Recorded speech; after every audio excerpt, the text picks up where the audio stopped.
Good morning, my name is Dan Murphy. I'm a lawyer based out of Edmonton. Today I want to talk to you about an employment law issue, the issue of constructive dismissal. This is a question that often comes up when we're working with clients who are unhappy in their employment, feel there's been substantial changes to their contract, and their question is, what do I do? When do I do it? How do I do it? Constructive dismissal occurs when your employer fundamentally changes the terms of your contract. This could be a demotion, this could be a change in salary, a change in role. However, what's important is that if you're negatively affected by this, that you first consult a lawyer, okay? And do it right away. The reason why I say do it right away is because if you accept the terms and work under the new conditions, it can be seen as accepting those conditions. If you accept those conditions, then it is nearly impossible to argue that you were constructively dismissed, given you were willing to work under those conditions. So what you need to do is weigh out what options you have. Informal negotiations and discussions can happen, and it's good to appear as conciliatory. So you want to, if it's possible, work this out with your employer. If not possible, it may be necessary to resign. Resigning is a scary prospect, and of course, there's always the issue that the court could find you weren't constructively dismissed but just chose to quit, in which case your claim to damages would be next to nothing.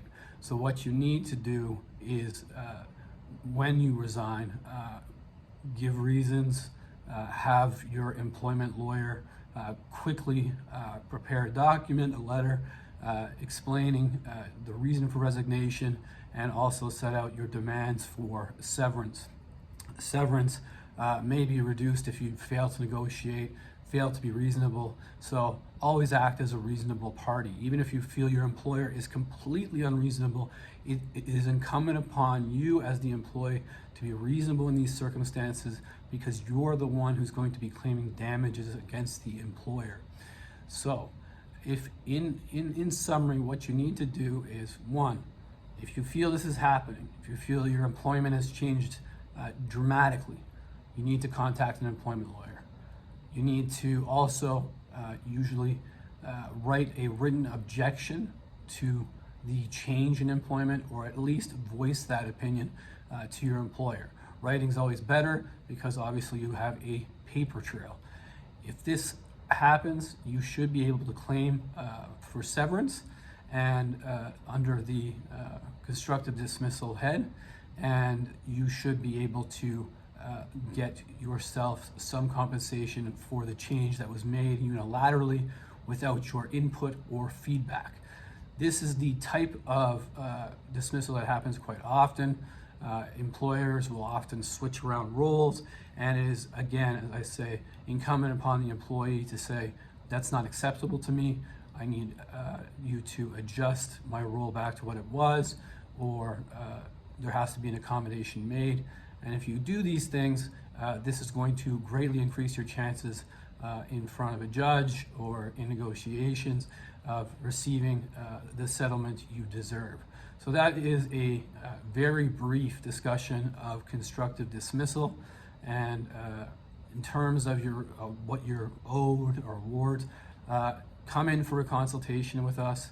We'll walk you through, it's based on a number of factors, type of position, years you held the position, and your age and employability are a few of the factors. And there's also aggravating factors which may be present, which will increase your actual award. So that's all I have to say about the employment law issue today. But I want you to know we do help employees in these situations. It is an area of law that we do practice, and as I say, we are litigators. We are more than happy to go to court. We all come from backgrounds where trials are a common occurrence here. So if you want a strong litigation team who will negotiate on your behalf, please contact us today. all you have to do is shoot me an email at dan@m as in Michael, D as in Daniel, lawgroup.ca. All right, thank you. I hope you have a good rest of the week. Take care.